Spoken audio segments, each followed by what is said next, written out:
सो hey learners, welcome back. Trading में होता क्या है, हम बहुत कुछ सीखते हैं, लाइक प्राइस एक्शन, कैंडलस्टिक और इंडिकेटर्स। पर जब हम इन्हें यूज़ करते हैं तो हमें कुछ खास रिजल्ट नहीं मिलता, या फिर हम बोल सकते हैं इनमें हमें एक्यूरेसी ज़्यादा नहीं मिलता।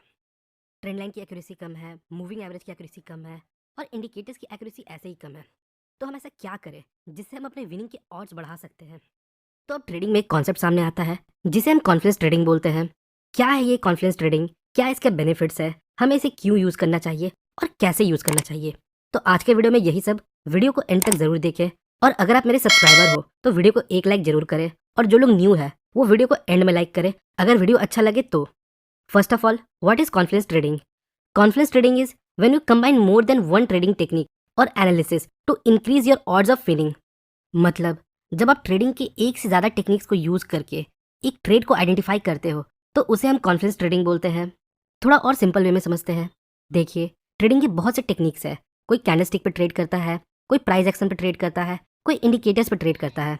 तो जब किसी पॉइंट पर हमें एक से ज़्यादा टेक्निक सेम सिग्नल देते हैं तो हम इसे कॉन्फिडेंस जोन बोलते हैं, और जब हम उनके बेस पे ट्रेड लेते हैं तो हम इसे कॉन्फिडेंस ट्रेडिंग बोलते हैं।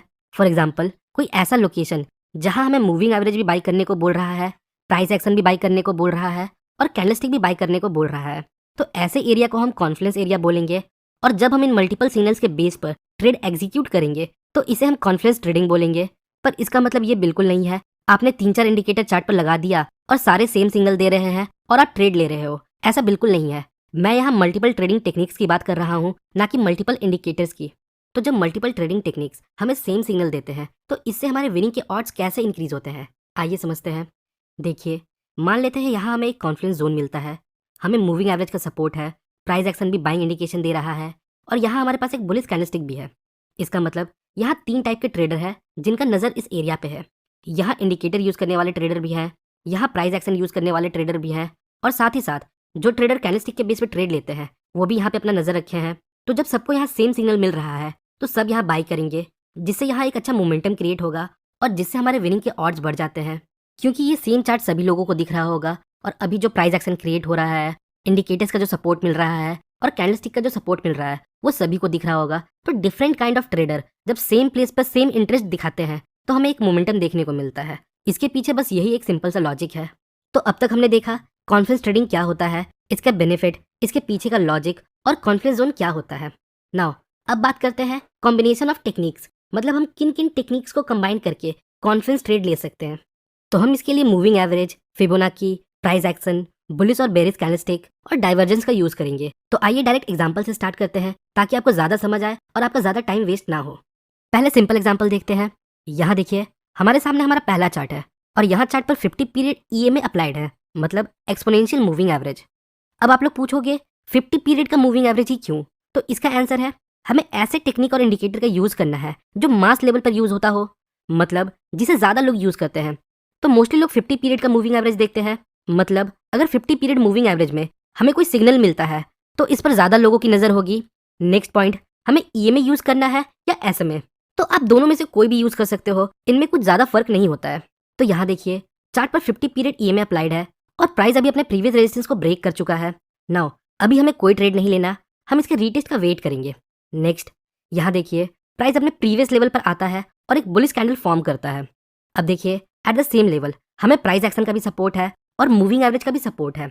प्रीवियस रेजिस्टेंस यहाँ एक स्टैटिक सपोर्ट का काम कर सकता है, और मूविंग एवरेज यहाँ एक डायनेमिक सपोर्ट का काम कर सकता है। तो जब एक कंफर्मेशन ग्रीन कैंडल इसके हाई को ब्रेक कर दे तो हम यहाँ ट्रेड ले सकते हैं। आइए अगला एग्जांपल देखते हैं। यहाँ देखिए, अगेन चार्ट पर 50 पीरियड ईएमए अप्लाइड है और प्राइस इस लेवल को ऑलरेडी रिस्पेक्ट कर रहा है। नाउ अब आप बताइए, क्या हम यहाँ एक ट्रेंड लाइन ड्रॉ कर सकते हैं कुछ इस प्रकार? नेक्स्ट, प्राइस वापस यहाँ मूविंग एवरेज और ट्रेंड लाइन को सेम लेवल पर अप्रोच करता है और एक बुलिश कैंडल फॉर्म करता है, जिसके बेस पर हम एक ट्रेड ले सकते थे। अगला एग्जांपल देखते हैं। यहाँ देखिए, यहाँ मार्केट डाउन ट्रेंड में है। नेक्स्ट, मार्केट यहाँ डबल बॉटम बनाता है, but at the same time RSI यहाँ हायर बॉटम बनाता है। मतलब प्राइस और इंडिकेटर के बीच डाइवर्जेंस है, और यहाँ एक स्ट्रॉन्ग बुलिश कैंडल भी है। देखिए, यहाँ इंडिकेटर हमें इंडिकेट कर रहा है अब प्राइस यहाँ से ऊपर जा सकता है। नेक्स्ट, सपोर्ट पर भी एक स्ट्रॉन्ग बुलिश कैंडल है। नेक्स्ट, प्राइस यहाँ प्रीवियस लो को ब्रेक करके क्लोजिंग देने में फेल हुआ है। नेक्स्ट, ये एक डबल बॉटम पैटर्न है। तो ये मल्टीपल सिग्नल्स हमें इंडिकेट करते हैं अब प्राइस यहाँ से ऊपर जा सकता है। सो अगर प्राइस इस लेवल को ब्रेक करता है तो हम यहाँ बाई कर सकते हैं। यहाँ देखिए, जब प्राइस इस नेकलाइन को ब्रेक करता है तब ये ईएमए को भी ब्रेक करता है, जिसे ये अब तक रिस्पेक्ट कर रहा था। मतलब जिस ईएमए को अब तक ये फॉलो कर रहा था, अब इसने उसे ब्रेक कर दिया है। तो ये सब फैक्टर्स हमें इंडिकेट करते हैं अब प्राइस यहाँ से ऊपर जा सकता है। अगला एग्जाम्पल देखते हैं। यहाँ देखिए, इस कॉन्फ्लुएंस एरिया में हमारे पास प्रीवियस रेजिस्टेंस का सपोर्ट है, जो ब्रेकआउट के बाद अब सपोर्ट बन सकता है। नेक्स्ट, यहाँ 50 पीरियड ईएमए का भी सपोर्ट है। नेक्स्ट, यहाँ हमारे पास एक बुलिश कैंडलस्टिक का भी सपोर्ट है, जो हमें बाइंग इंडिकेशन दे रहा है। यहाँ हमने फिबोनाची रिट्रेसमेंट के दो इंपॉर्टेंट लेवल का यूज किया है, जो है 0.5 और 0.618। अगर आपको फिबोनाची का डिटेल वीडियो चाहिए तो एक बार डिस्क्रिप्शन जरूर देखें। आइए अगला एग्जांपल देखते हैं। यहाँ देखिए, यहाँ मार्केट डाउन ट्रेंड में है और चार्ट पर 50 पीरियड ईएमए अप्लाइड है। नेक्स्ट, यहाँ प्राइस इस मूविंग एवरेज को रिस्पेक्ट कर रहा है, जो हम इन दो पॉइंट्स को देखकर पता लगा सकते हैं। नेक्स्ट, यहाँ हम एक ट्रेंड लाइन भी ड्रॉ कर सकते हैं इन दो पॉइंट्स को लेते हुए, कुछ इस प्रकार। सो नेक्स्ट अब प्राइस एक्शन को देखते हैं। यहाँ हमारे पास प्रीवियस सपोर्ट है जो ब्रेक हो चुका है। नाउ अब आगे देखते हैं क्या होता है। यहाँ देखिए, प्राइस वापस प्रीवियस की लेवल पर आता है और multiple long wick candle form करता है। नाउ अब देखिए, इस पॉइंट पर मल्टीपल ट्रेडिंग टेक्निक्स हमें ये इंडिकेट कर रहे हैं कि प्राइस अब यहाँ से नीचे जा सकता है। मूविंग एवरेज और ट्रेंड लाइन से प्राइस ऑलरेडी रिएक्शन करते हुए आ रहा है, तो पॉसिबिलिटी है इस बार भी करेगा। और यहाँ साथ ही साथ हमारे पास प्रीवियस की लेवल भी है जो रेजिस्टेंस का काम कर सकता है, और कैंडलस्टिक भी है जो रिजेक्शन शो कर रहा है। नाउ अब कंफर्मेशन के लिए हम एक मिनी ट्रेंड लाइन को ड्रॉ करेंगे, कुछ इस प्रकार। अगर प्राइस इस मिनी ट्रेंड लाइन को ब्रेक करता है तो हम यहाँ शॉर्ट ट्रेड ले सकते हैं। सो होपफुली गाइस आपको इस वीडियो से थोड़ी इन्फॉर्मेशन मिली होगी। अगर आपको वीडियो इन्फॉर्मेटिव लगी तो वीडियो को लाइक और चैनल को सब्सक्राइब जरूर करें। मिलते हैं नेक्स्ट वीडियो में, तब तक के लिए best of luck for your stock journey.